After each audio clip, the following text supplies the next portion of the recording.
Welcome to the Highland Council's presentation on the postal voting procedures for electors. This presentation will explain how to complete a postal vote and how to return it. You should receive your ballot paper about a week before polling day. If it does not arrive, you can get a replacement up to 10 p.m. on Thursday, 5th of May. This can be handed into a polling station in your constituency by 10 p.m. that day. Please note that after receiving a postal vote, you cannot vote in person at a polling station. We will now go through the procedure for completing a postal vote. Your postal vote will arrive in an envelope marked ballot paper. This must only be opened by the person it is addressed to. It is an offence to use a ballot paper addressed to another person. The first thing you should do is to read the instructions to the voter, which are on the bottom half of the postal voting statement. These instructions explain how to vote and how to seal the envelopes to return your vote. This presentation will also show you how to do this.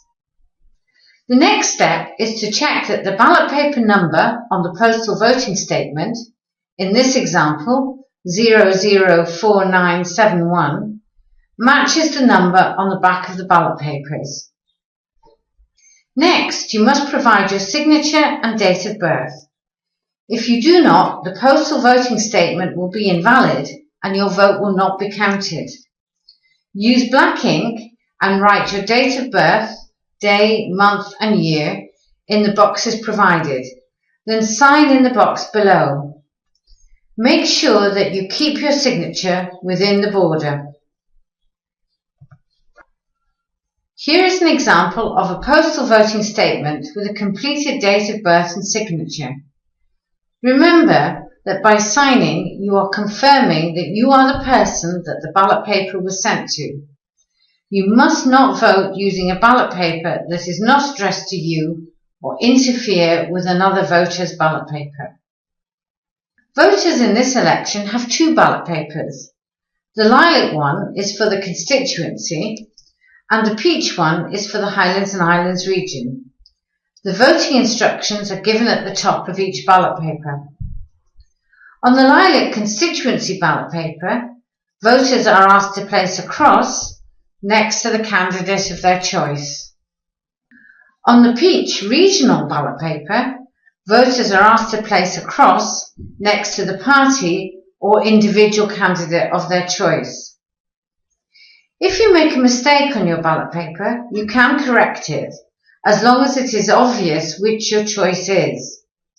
If not, you can apply to the Elections Office for a replacement before 5 o'clock on the 5th of May.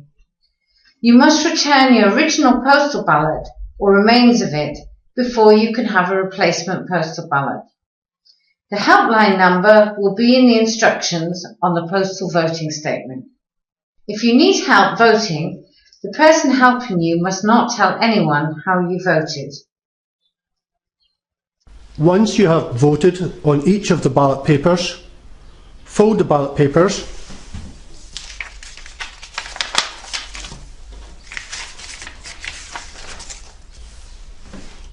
place both ballot papers in envelope A.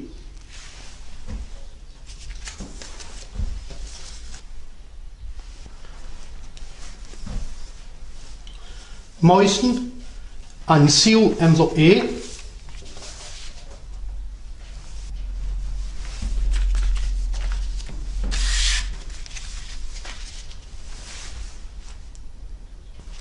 Insert envelope A into envelope B.